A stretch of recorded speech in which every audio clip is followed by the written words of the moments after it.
It's Money Monday, and it's estimated a third of U.S. homes right now are underwater. People owe more than the home is now worth. I get a lot of calls and emails from people all the time saying, should I do a short sale? I put the question to attorney Michael Jafar. He's here from the Dearborn firm, Jafar and Mahdi, to help out. A short sale, is it a good idea? Sometimes it's a good idea, but as with all things, there's a right way of doing it and a wrong way of doing it. There's a right time for it and there's a wrong time for it. It's a complicated question. You've seen some horror stories. Oh, absolutely. The thing with short sales that's scary is that it's meant to help people in certain situations. For example, a person, there's a term called underwater home, meaning a home that's worth less than what a person owes on it. People look for options to remedy that. One way is by doing a short sale. The IRS came out with a tax exemption that said they will waive your, if you sell your home for less than what you owe, you don't have to pay taxes on the on that money that was given up as income. In those situations, people look to do a short sale. If you do it right, it can help you. If you do it incorrectly, it could really harm you. Some of the things on the screen right now that you need to know. First of all, your bank has to allow it. Your bank has to say, yeah, I'm going to let you sell it for less than it's worth, Absolutely. less than you owe, because then they take a hit on it, correct? Well, yeah, the bank has to allow you to do it because this is a consensual transaction. You have to be willing to do it, but the bank also has to allow you to do it because they're the ones that are taking a hit on the sale.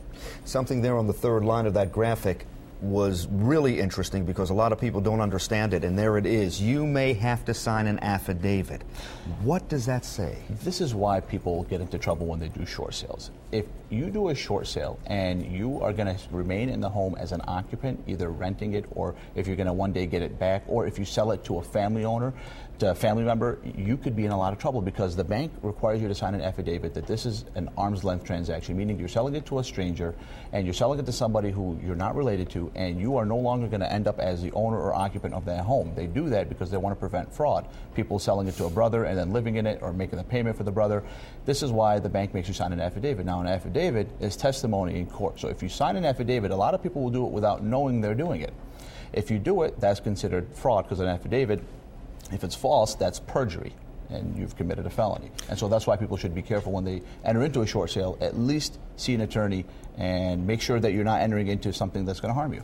There are some professionals out there who maybe they do it inadvertently, but misguide the homeowner through some of these situations. You've seen some of that. Yeah, as with all professionals, 97% of them are good people who do a good job. There's a few that spoil it for the rest. There's some realtors who will advise you to do a short sale even though it might not be in your best interest. As with all things, speak with an attorney before you enter into a complicated legal transaction. What I tell people is a short sale is not just simply selling your home. It's a complicated legal transaction. As with all complicated legal transactions, seek counsel. Make sure that you're not entering into something that is fraudulent. Many people who do it don't even know they're committing a fraud because the realtor tells them that it's okay. And that's the shame of it, is people are the ones that you're the one that's signing. If you do a short sale, you're signing that affidavit, not the people advising you to do it. All right, a couple of things to think about. First of all, we have plenty of information on foreclosures, how to prevent foreclosures, programs that are going on in this metropolitan area, free counseling help at myfoxdetroit.com, so check that out. When you're there at myfoxdetroit.com, we have a link to his website because he often has free seminars on many consumer-related topics in the area. Attorney Michael Jafar from the law firm Jafar and Mahdi in Dearborn. MyFoxDetroit.com, your link to all the news you need to know. See you tonight, Fox Studios beginning at 5 with Money Works and the Job Shop working for you.